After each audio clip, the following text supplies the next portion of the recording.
Good evening, everybody, and welcome to COP, Communities of Practice, Executive and Leadership Coaching.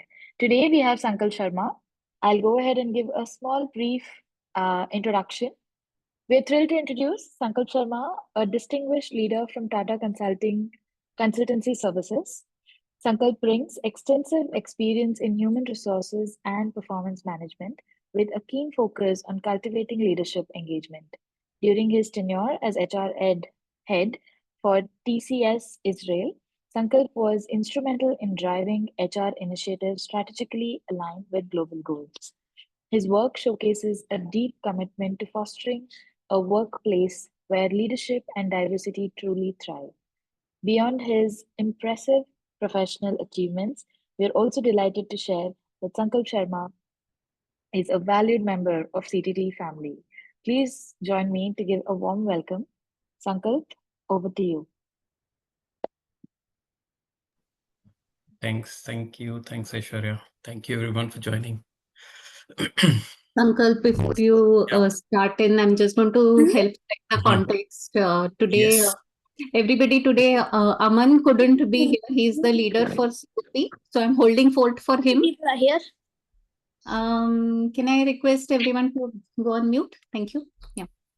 So today we have a brilliant story that Sankalp is here to share. And I wanted to set context for that.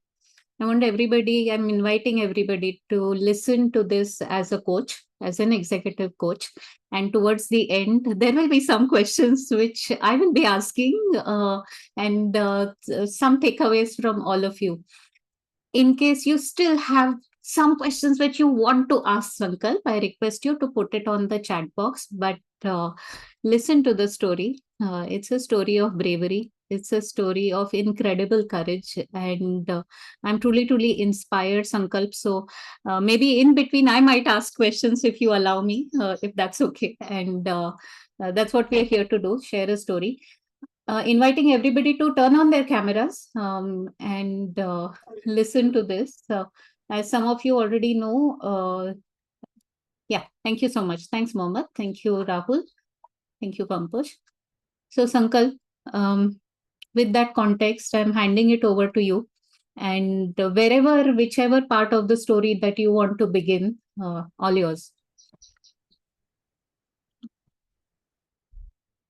Okay. Thanks. Thank you, Madhuri. So, where I would begin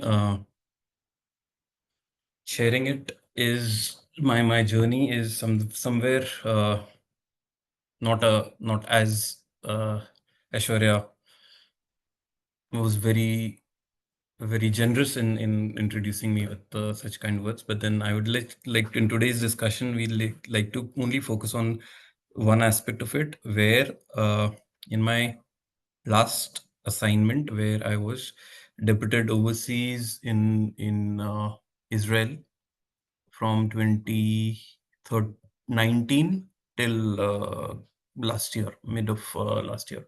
And this is that story about the tenure there and how things evolved during that, and what were the obvious learning experiences and as leadership interventions that went about in getting those. So to give you all, everybody knows what 2020 had in for us. That was our pandemic that set in, and that exactly where we started off with our wonderful journey, where in the beginning of 2020 is where the pandemic set in, and I had just arrived in Israel 2 to 3 months prior to that, as a taking up the role as a country HR head for our operations in that region. And that was, I should have, on a lighter note, all of us, I should have known what's in store for me coming up from there during my assignment there. But then that was the first step of challenges, where things started taking I would say, a change, where you go with a certain, you have a certain objective where you want to drive certain things. All of us as OD experts, HR heads, and different function heads who are there on the call would understand. All of us had a plan, a business plan, certain objectives that we had to meet. Start 2020, the goalpost totally changes. We are now doing totally different, and that's exactly what happened there as well for me as well, where the whole goalpost totally changed. In fact, not only the goalpost, the game mode itself changed, where we were rather than being in a overseas non-English speaking country, being an expat as an HR head, trying to handle a pandemic in a very different scenario that was there. But then everybody, the whole world got over it. So did we. Some lessons learned, things moved on, and that is when the thing in 2021 is when we while we were there, we had our first I would say confrontation there. Being in that country, there was a conflict, and all of us know geographically there has been a thing. But then what happened in 2021 was there was I think about a 7 to 8 day uh, conflict that arose, and that was the first time we experienced something like, at least rather I had experienced something like that, where we had sirens coming in, and all of a sudden we are, that's 8:30 in the evening, everybody, all of us are sitting there at our respective homes, dinner, watching TV, whatever. Their siren goes off, and there is when we start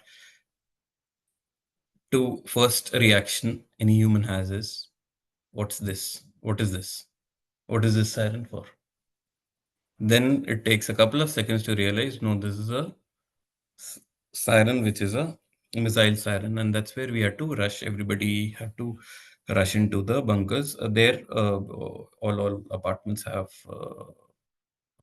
a safe room. And so everybody within, there's a span of about some 60 to 90 seconds where we rush into that.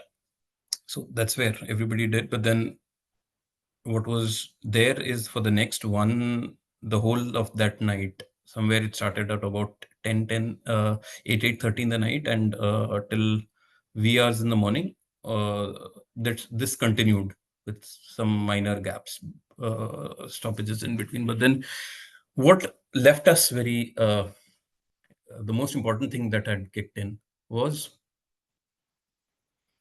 all of us as expats and employees who were there in that country left, was came as a big surprise, not only to us, to everyone. It came as a surprise, and we started getting things back into place. And the first thing that we did was obviously check the well-being, do the basic DR drill. All those checks were done to check everything is there, everyone is fine, good, everyone was doing fine. But then somehow things moved on from there. It wasn't a very intense one. Things escalated once in a while, and then things came back to normal within a week, I think a week to 10 days time, and life went on. 2022, again, something very similar happened, but for a short duration. And then all of us know 2023, there was a major confrontation that started. Now, this was something that disrupted our normal flow of things, how it was. So somewhere in this had started happening in October, and what it changed totally for us was, this was a full-fledged war that was different from our minor confrontation that happens along the border. This was something much bigger, and this lasted 1 day, 2 day, 3 day, 4 day, and 7th of October till about 11th of October is when we were kind of still holding the fort, and 11th of October is when the officials within the government of India, ministry, the embassy there announced that there would be evacuation flights starting. So starting 12th onwards, we started evacuating all our expats and their families from there. But then I'll come to the point what I'm trying to share here. All that happened, evacuated in the next 5 days. All expats were evacuated. We were back in India.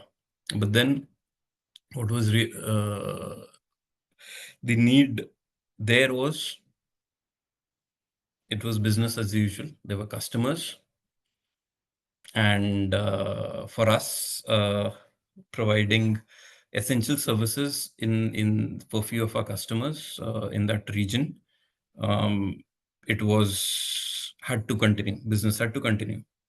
But then it was such a unprecedented situation. There was no other option. We kind of decided we'll come back, return back, as in evacuate from there, because that is what the directives from the Indian embassy and the government of India was. So everybody had to be evacuated. October, November, December, 3 months we were in India. Now the other challenge was facing us. It's been 3 months, and when we had left, moved out of Israel, it was with an understanding. In a week's time, 10 days, 2 weeks, couple of days, we'll be back. So everything, it's just a matter of couple of days, couple of weeks, we'll be back. But then things continued. Nobody had thought that it will continue for almost 2 years now. So now it's in December 2023 is when we were facing a very unique challenge, where the business, that is our customers there, are expecting us to be back, because life has come back to normal. That has become the new normal there. Like the way it had happened post-COVID for the rest of the world. Things had come back to normal. Schools had reopened, school, colleges, malls, everything, shopping, everything, life had come back to normal. But then the confrontation and that thing continued as is. So the biggest challenge at that point of time for us was, we have to return back. But then how? So that is the time that is where we did some deliberations. How do we go about it?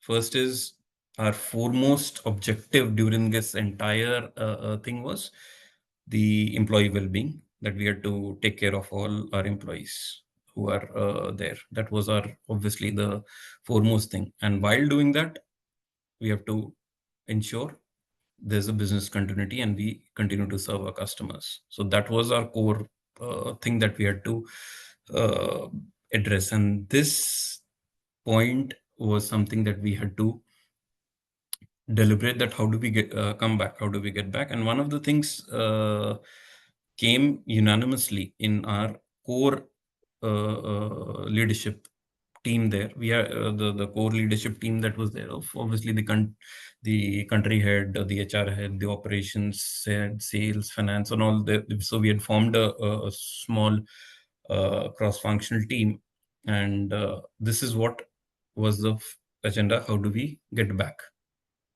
Like, it's very simple. Why I gave the example of pandemic, COVID, everybody gets back home, got back, done. Everybody is isolated, done. One of the objectives are met. But then when things are started to come back, how do we come back was the biggest, very big challenge. How do you scale back? Because the unknowns were too many. We don't know how it would be. Again, going back to the problem statement, employee safety and customer was the primary, serving the customer was the primary thing. So one of the things that unanimously came into our discussion, that we should have our leaders come in first. That is me, as in the HR head, operations head, and probably one more, as in mostly the leadership team comprised of the locals, Israeli locals. We expats were very few in the leadership roles, just a few of them. So the whole thing is it has to be the leaders in the leadership role should get back first, and that would be set an example, lead from the front that we are there, and slowly we would scale it up at slowly one step at a time and see how things progress, but not anything drastically doing in one go. So January 2nd or the 3rd of January is when 2024 is when three of us, we flew back to Tel Aviv, back to our office. And that is when the actual, we got back and started the communication with holding town halls with our employees, obviously on virtually on Teams, to drive to give that assurance, the sense that, look, I am here, things are fine. But then this was very easy said than done, but not good enough for anyone who is in India, and how we perceive things, how we see things on social media, on television, news, and everything. It creates a very different image, and that's a different topic. We're not even going to get into that. But then having the rest of the workforce back to where it had to be done, and this was one of the steps to instill, and the first step that the leaders first move in. We started doing multiple conversations with them, town halls, and the thing that actually worked, or rather worked for us then, was to be absolutely honest and transparent. Look, this is what it is. There is no uh, I would say, mm, trying to glorify or trying to make it a very trying to draw a very rosy picture of everything. This is what it is, and we are here. But still putting all the facts onto the table. Having said that, the schools, colleges, everything is open. All offices are running. Life is running as usual in this country. Everything, facts on the table, and then letting the employees decide for themselves. There is no, we didn't had any compulsion, any kind of force or pressure or any kind of thing to them. Let them decide. Given the facts, these are the things, and if somebody chooses that, no, I will not go back, perfectly fine, respect that decision, go ahead with releasing and replacing the person and trying to find alternatives for it. That's a separate thing. But this was something that kind of worked for us. Leaders coming in was the first step, and then having these very honest, truthful, and very transparent conversations, that nothing is being hidden. These are the facts, and this is what rest. Having said that, you guys decide what it is. So that helped. And then there also we scaled up. Every fortnight we brought in just a handful of associates and their expats back, as in the families Sankalp, back. Hmm. Sankalp, sorry to interrupt. Very curious. When it was decided, three of you will come to first and lead from the front. What were the thoughts for all three of you? Wonderful. So this is where, Madhuri, it was I would say, a very interesting state to be in, while I was wearing a hat of a HR head, where I had that responsibility of ensuring there's business continuity, all my employees, all those HR responsibilities were there. Having said that, also had that element of there is a Sankalp within, who is an expatriate, who has a family with him, who has to travel, and still it was unknown to me as well. So it's like uh, first taking that first step, it was a bit, I would say, a lot of thought went into it, whether, and always again, it was a thought option given to us as well. There is no compulsion. If today Sankalp as an individual is feeling unsure, unsafe, then he may please back out. If he is not convinced, there is no way he can convince others.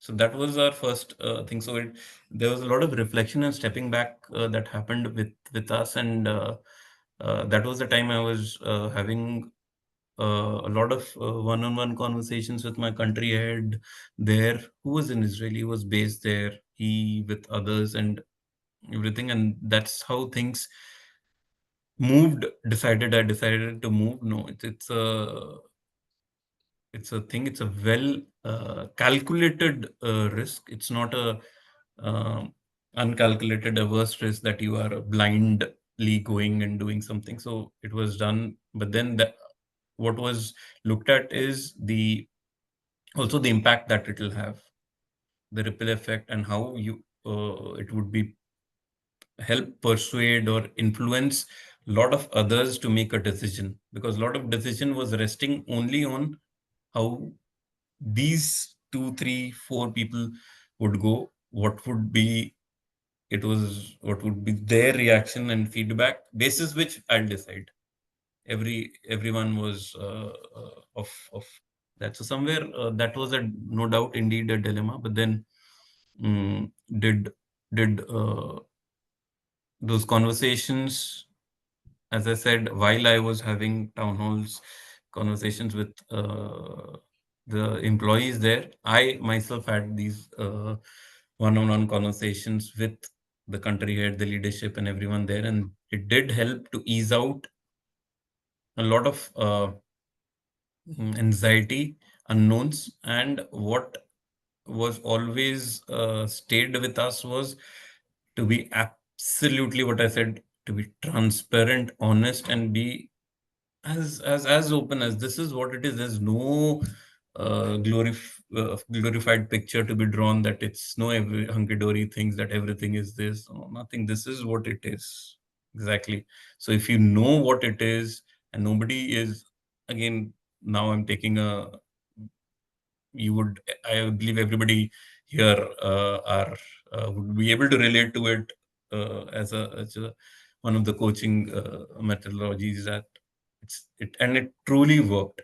Though it was from my part, it wasn't a very uh, non-intentional intervention, I would say. Maybe from the leadership team, it was, rest of the team members, it was would have been, but then hindsight, when I look back, it did wonders. It actually worked for all of us. So that's all about it. Okay. You mentioned you set up, some smaller groups. Yes. And what was the thought, and as a leader, did you prepare yourself? You're saying absolutely want to be transparent. You have to be Yes. So transparent, but yeah, so I'll would like to share that as well. So when this whole confrontation had started, we were kind of, as I said, left a bit of it was a surprise, shocked, and didn't had a very a lot of things were had to be undone, course corrections to be made on the go. And since the expatriates and their families, the anxiety levels were running so high, because here we're talking about being in a actually being in a war zone, where you're hearing sirens, missile explosions, all of that, and you are in middle of a conflict zone, So it's not a very, uh, I would say, a easy place to be in. And when when anybody's resilience or when anybody's leadership style has to be tested, I believe nothing is better. I felt that comes out emerges as uh, being in such dire situations where when the question of survival sets in, the true leaders emerges. Who you are as a person emerges out when there is a question of survival.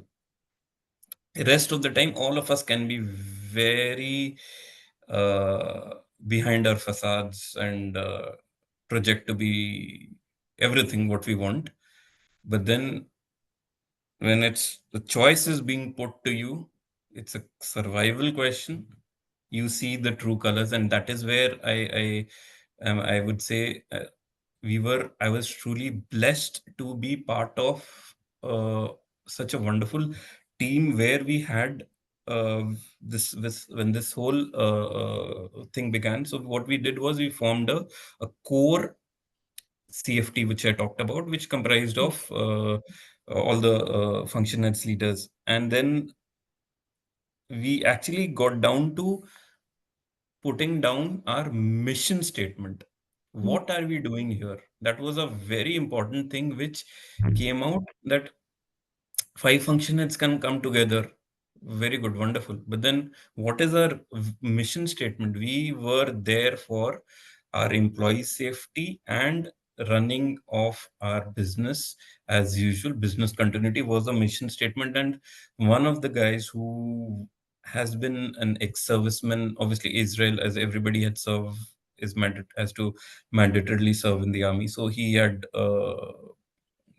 as in passed out of served the army for in one of the special units. So he was one of the very instrumental guys who tried to bring about a lot of these uh, uh, innovative to us but tried and tested ways in the defense forces on the ground, where the leadership style is very different. And this was one of the things where he said the mission has to be absolutely ingrained in our thoughts. It's again, actually, if you reflect back, it's nothing but we are going back to the design thinking principle, where you put the the I would say, if the thing has to build, the employees have to be center and build everything around it. So going back, the mission was the vision and the mission statement was had to be crystallized, and we were asked to note it down in our whiteboards, in our wherever we are sitting and operating out of, put it in right in front of you. That was one.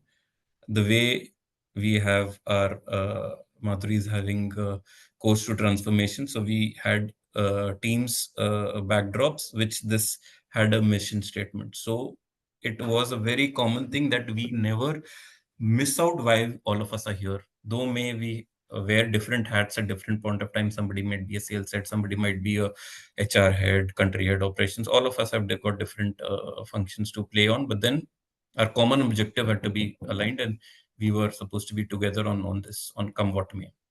So that helped us tremendously. I would say that was a very powerful tool, which many a times we tend to overlook. And I hindsight, when I look back, that was a very important thing that worked for us. That objective has to be absolutely aligned, come what may. Second was, what we did was we had broken down our entire workforce into very small subgroups of five employees. So five expats were assigned to one local associate. That And we called that initiative as a big brother, big sister, where he's the elder brother or the sister, and he is supposed to be responsible for these five expatriates and their families. Initially, a lot of reservations that not sure will it work, will it not work, and blah blah all that. But then when it went, we had started doing it actually was again transformational, where Mhm. while at the same time the expatriates, everybody had someone to reach out to. And when you have got a large employee base in a country, it wasn't possible that everybody starts calling me up, or the country head, because we were occupied in a lot of other things, a lot of other activities. There was a lot of licensing that happening with the agencies, the government agencies, security agencies, blah blah. All of that was happening on in the background. So we had our limitations in terms of bandwidth. So this model completely did wonders, where every local associate employee who was there was when assigned the responsibility of 4 to 5 expatriates there. It gave both of them a sense of lot of ownership and Mm. belongingness.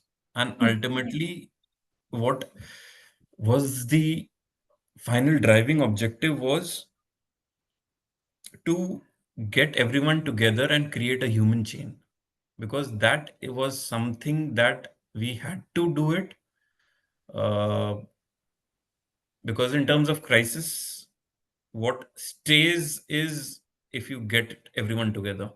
The moment you start things have start having the cracks, things start falling apart. Needless to say, that's a very old wisdom Mm. thing. But then this was put into practice, and the objective was to get everyone. How would you ensure there is a set of local associates, expat associates, this, that, everything? Then put all of that aside, we created Mm. this. Yeah. Every expat, come what may, because there were situation, there were some restrictions on movement. We had advised everyone not to go beyond uh, a certain distance, so that in case there is an emergency, they can quickly come back to the residence. So there was some bit of Mm. Mm. restrictions in terms of movement Yeah. uh, there. So Some yeah, Sankalp, sorry. what just came up for me was this, alignment right up till the last level, whether these Mhm. small groups supporting you, and then, the top management, and everybody being aligned by that one mission statement. A Mhm. beautiful cascading of that vision mission that was created by the leadership into these smaller leader groups, and then Mhm. uh, just a systemic effect is what I could see happening Yeah. here. From there, things started Mm. taking shape.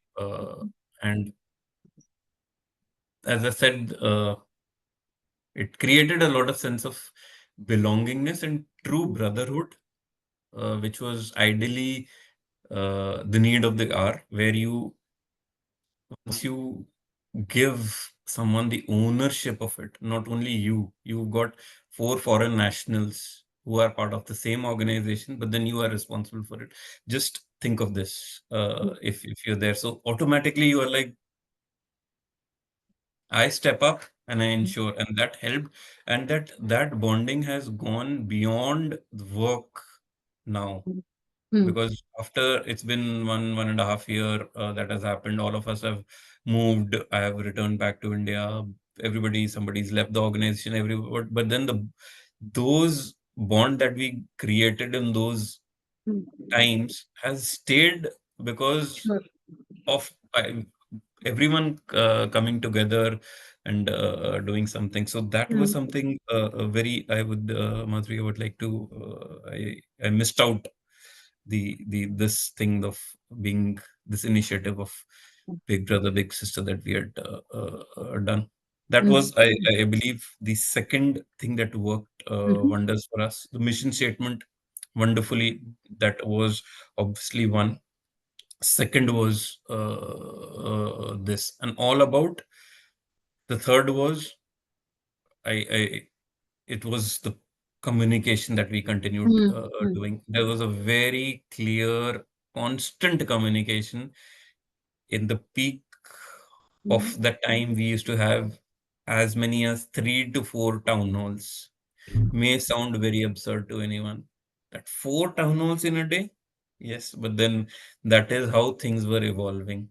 That is how things were evolving by the hour, and we were running it as things were evolving. That okay, morning 9 o'clock, 30 minutes, all hands, everybody gets together. The core leadership team, we address all employees. This is where we stand right now. This is the situation. All key updates, business updates, what customers are saying, what the things are coming in from the government agencies, security agencies, where we stand, employees safety, everyone safe. We've done a check, everything is there. These are the checks, helplines, all numbers. Follow your things. We'll connect again later. 2 o'clock, 7 o'clock, night 10 o'clock. So it was going on at least 4 times, 3 times a day for a couple of days, and slowly then we started doing. And again, as I said, it was always a thing of coming into those conversations with a very honest thing, where not taking any a stand of being God sent, that we are here, don't worry, we'll fix everything. No, Yeah. you are together in this. So I probably going back to the to our coaching world, this was coming out, leaders coming out as vulnerable, and to the employees in front of them, we telling them this is what it is, and we're trying our best, and this is what it is. Yeah. That helped. That constant communication helped, worked for us during that time. What was the impact of all of this on this team and the leaders both? Lot. And though I may laugh it off, I can have a smile while saying this today. But having said that, it wasn't easy for any one of us. Wasn't easy for any one of us at that point, because it's I'll just like to say, it's very easy to narrate when I'm looking back. Very difficult at that hour to be present, because of the sheer fact it was a question of survival. So if you are being questioned on your survival, that you actually things take a different turn. Your All of us know it works very differently under uh, stress, under trauma, under these kind of such high level of anxiety. The same mind reacts and works very differently for all of us. And so that the impact definitely was that. One of the good results, let me start off by putting it in that way. The good thing was all of us had a very there wasn't any kind, I would say, uh, unforeseen things with any of our employees, their immediate family, nothing on those. Business continued as usual, work to our customers, our commitments that were there to our customers. And now, after a certain point of time, all the customers have come back and were so appreciative of the fact that we went so much.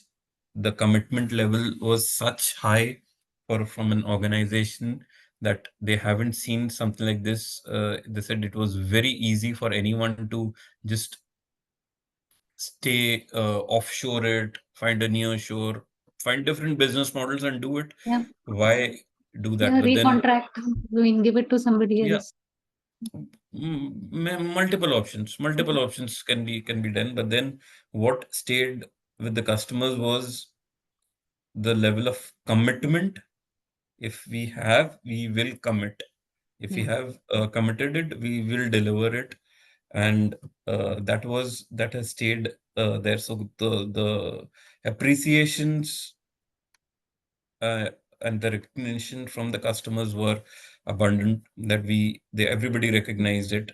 It wasn't they recognized it. It wasn't easy for you guys Mm. to do it. But then, having said that, on the finer aspect of detail of it, as we, as the core team who was managing this, it had a lot of not just the core team, all the employees as well. It had a uh, uh, quite a deep uh, impact on their mental well-being. Trauma was PTSD was a very common thing that uh, emerged in our all our discussions, and was very evident because of this prolonged anxiety and stress and that unknown thing. And with that, the business as usual had to continue. So BAU continued, and all these things were happening. So this ended up being a life-changing thing for many associates without anything, including me as well, where I realized that had changed the way I, as a person who was at the beginning, and how what I was at during this entire period, where it actually had a very the trauma and the anxiety had left a very deep impact on all of us. For what we saw in the sense, in terms of our employees, because at the end we were handling employees day in day out, their anxieties, their issues, and somewhere it was kind of addressing problems was and addressing their things was the primary, being the primary caregiver was our uh, main objective at that point of time, and that rubbed on. And then you carry forward a lot of those negativities and everything, and ended up Mm. being in a very different mental state. And but then, thanks to a lot of good uh, platforms that are available, the interventions that are there, so we offered we have this employee wellness program where we had counseling sessions for our employees. So I was probably one of the very few, I would say, Madhuri, Mm. as the HR person in the, I would say, in the leadership position, not only HR, person in a leadership position, opting for it, and uh, opting for counseling sessions where I myself had attended a series of counseling sessions where it was went on for series of months, and did all of this did come out as a post-trauma thing. But then those were our, I would say, um, from the from it, that how we emerged out of it. But then Mm. I think, yeah, what worked and what didn't, I Yeah. wouldn't say didn't work, but then these were the I would say the outcomes of it. Yeah.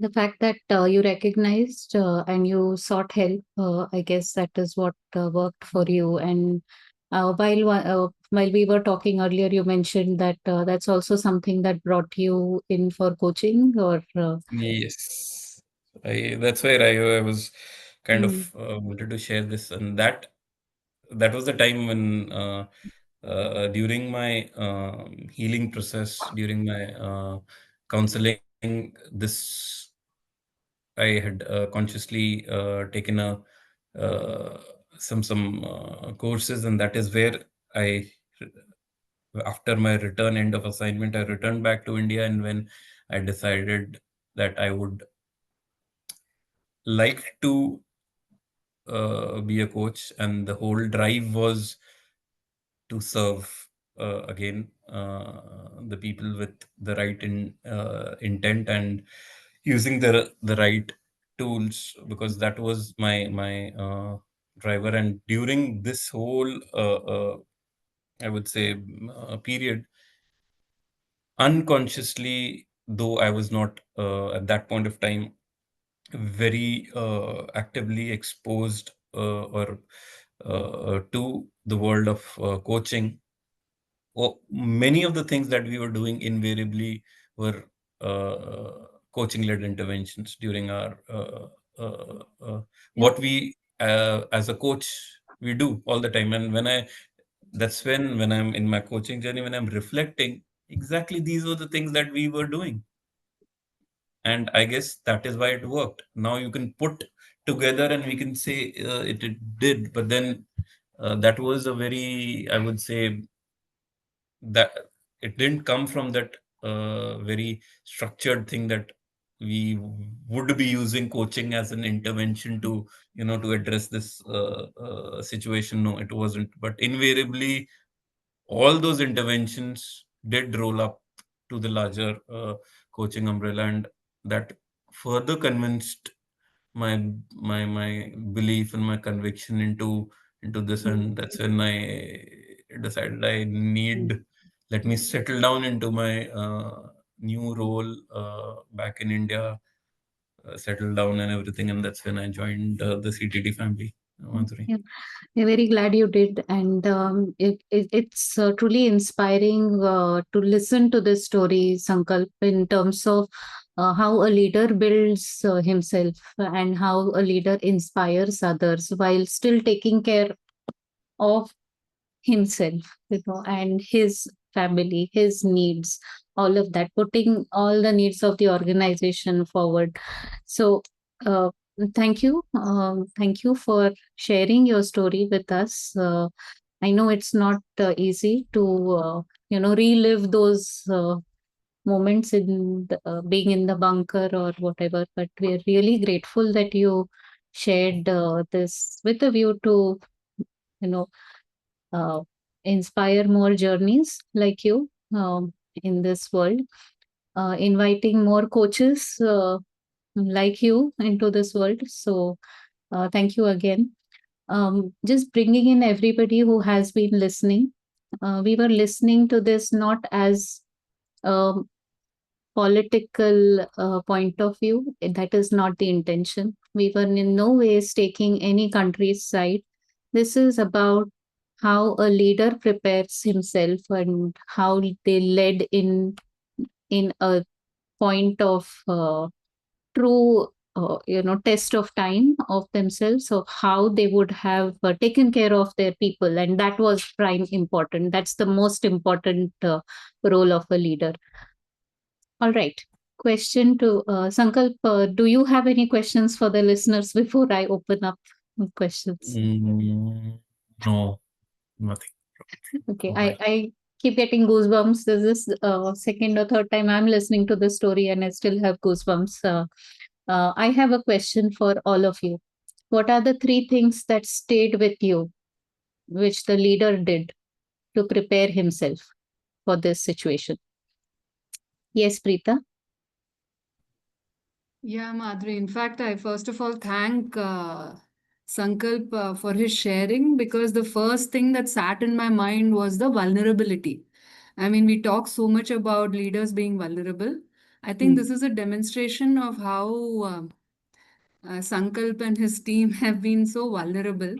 And I have written down mission statement, bonding, and communication. These are the three that was the biggest learning. And we only talk about these things, but it is like the way, even the way he was expressing was so vulnerable. It's like I'm a normal person, and we all were together and sort of setting an example of taking those counseling sessions, learning.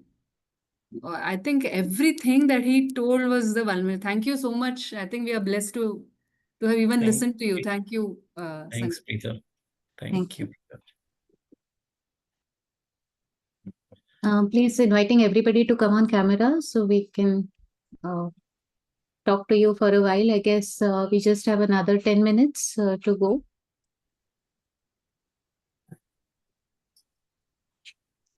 What are the 3 things that stayed with you? Anybody can open mic, speak.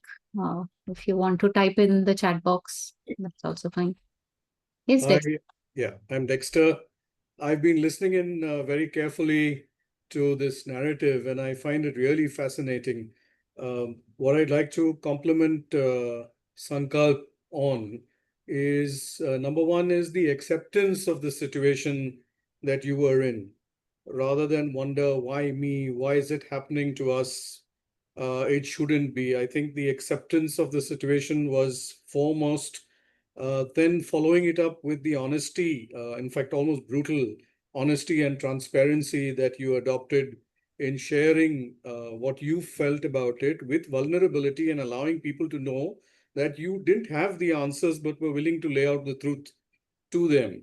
And then the willingness to act on the faith and future that lay ahead together with everyone. I think this is wonderful because for coaches, I think that's what we really talk about. We don't try and dig into the past. We say, okay, where are we here? Where are we going? How would you like to go there? Can we go together? Do we take each other into confidence and be honest and transparent with each other and act on what is there in the future that awaits both of us? So I think marvelous parallels and with where coaching leads us. So thank you for this. Thanks. So Okay. Just checking in. Hi everyone. This is Vandana here. Apologies, I can't come on video because of the place I'm in, but I could not hold myself back from sharing that.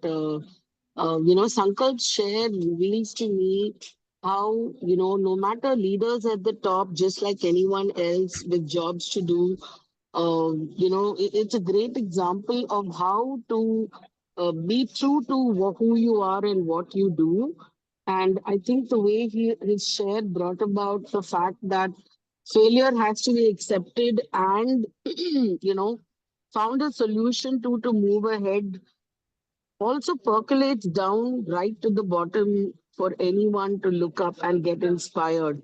And when I speak of inspiration as a cohort of Sankalps in his coaching journey, and I'm sure my other cohorts will also agree, we get so inspired with Sankalp's candidness and, willingness to look at a different point of view completely, which may not be common to all, and throw open so many, different suggestions and different ways of thinking and approaches to an issue. So way to go, Sankalp, and we are all here to learn more from you. So yeah, just wanted to add that. Thank you. thanks, Valva. Thank you. Okay. Any questions for Sankalp or anything that came to your mind which you would like to share?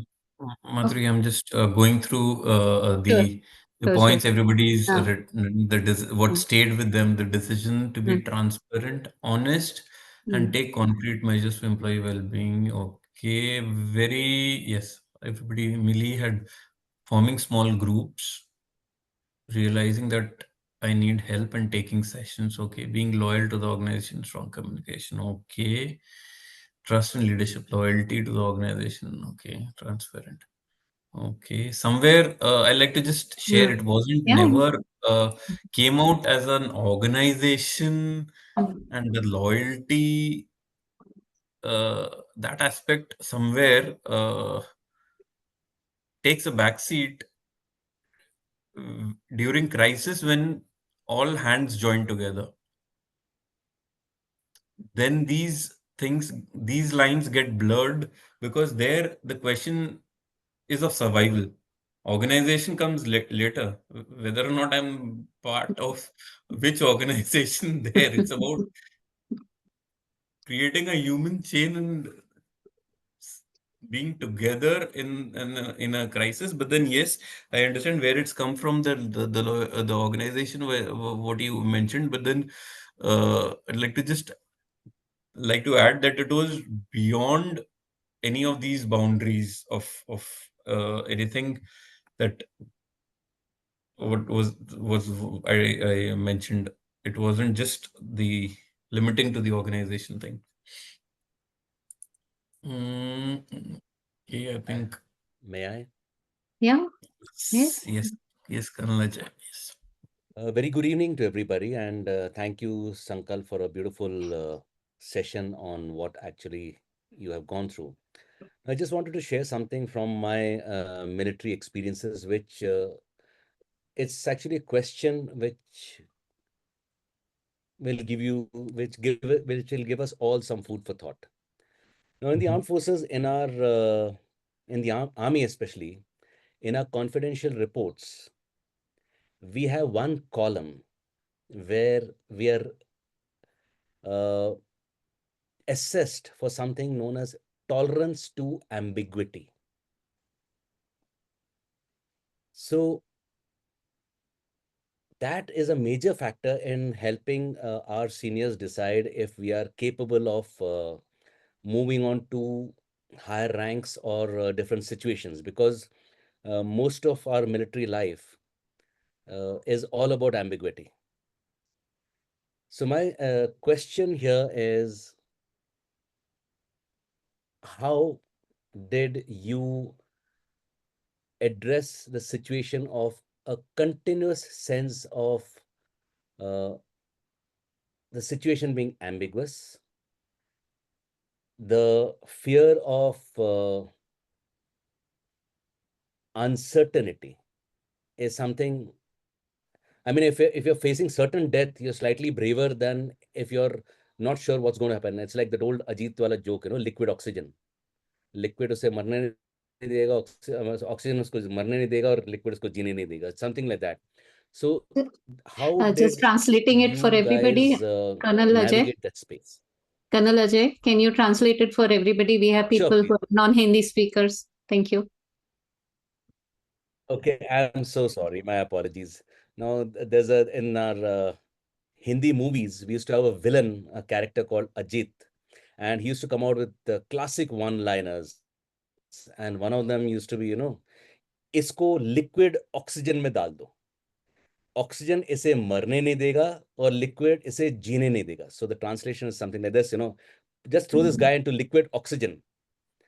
The liquid will not allow him to live, and the oxygen will not allow him to die. So that's the sort of very, very ambiguous or dichotomous situation in which I think Sankalp was there. So what was it that gave him strength? What was it that helped him and his team navigate that space?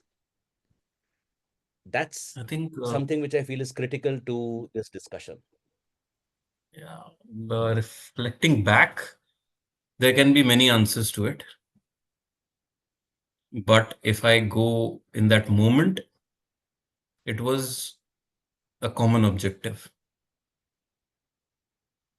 It was the common objective that kept us, all of us, going through that ambiguous situation where there is absolutely no clarity how every day, every few hours, things were unfolding, things were evolving geopolitically around we, and it was actually living by that hour, everything.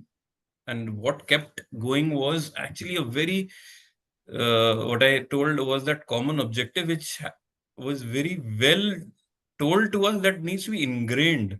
Why all of us are here in that, not only in that core group to be there. Our very existence there was, we are here just for this purpose. Keep your function hats aside. You might be sales head, you might be this head, whatever. Keep your function set aside. We are all here for a common objective. And when that common objective started unfolding and things started coming out from all the activities, interventions, what we started doing, that kept, I believe, opening things one after the other. No doubt things didn't, it wasn't a very clear path. None of us had. But then objective gave a very, I would say, that guiding star, being that guiding star that gave us a reason why all of us continued and didn't let things fall apart. Because during crisis, ensuring things don't start falling apart was also a very important thing that we're talking about. Because here we are talking about civilians. It isn't mm, a thing where you are controlled by a thing. Everyone, it's a free world. Anybody can step out and say, I don't want to be a part of this. That's your problem, not mine. So ensuring that doesn't happen, because the moment that happens, it'll have a ripple effect. And trust me, it didn't happen. It didn't happen for almost 6 to 8 months. Only after we returned back, and obviously there's no control. You once you're back in India, and I can obviously shift. That's a logical thing. But then nobody had a thing that this is your problem, Sankalp. Why should I be part of it? I don't belong here, and this is not my problem. I am out of this. That wasn't, I would say, didn't come out. And why it didn't come out was it was largely because of the, as I said, our objective that held us together, and all those interventions of those smaller, creating smaller groups that ensured that brotherhood stayed together. Everybody was standing together in this crisis. So Thank you. that's Thank you, Sankalp. Once again, thank you, Colonel Ajay, for that question. Um, we could go on for a little longer as well, but I'm very aware of time, and I want to take this opportunity to thank Sankalp and bring Aishwarya in.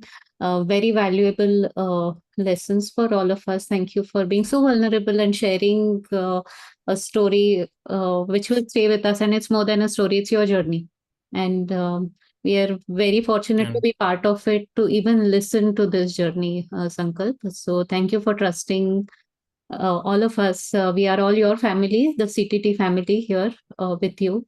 So yes, thank you so much. Thank you, Madhuri. I would like to just say, uh, while narrating, I did had those moments of, I would say, where I could. It's very easy to because recalling, going back into that time is hasn't wasn't isn't very easy. And there was a conscious effort made to come out of it. So only after, when I felt, yes, I'm being I'm in a state where I can go back and talk about it. I'm here today. But if you would have asked me back then, no. The answer, Madhuri, would have been no. It was a and a lot of things went about putting this courage together, the healing process that it was there, and coaching as well. Yes. So that's what it is. Thank you. Yeah, Thanks, we are all Madhuri. with you. Thank you, Sankalp. Thank you. Aishwarya, over to you. Thank you so much, Uncle. I think a lot of us here were in a keen listening mode today. Thank you so much. It's a pleasure listening to you. And thank you, Madhuri, for covering in, for being the leader for today. And all the others who have joined in from all parts of the world. Have a great evening or day ahead. Thank you so much. We will see you all in the next webinar. Bye bye. Thank you. Thanks, Aishwarya. Thank you, everyone. Bye-bye. Bye-bye. I have shared the CCU form in the chat box. Please make sure you fill it so that you receive the CCU certificate. Sure. Bye, Preeta.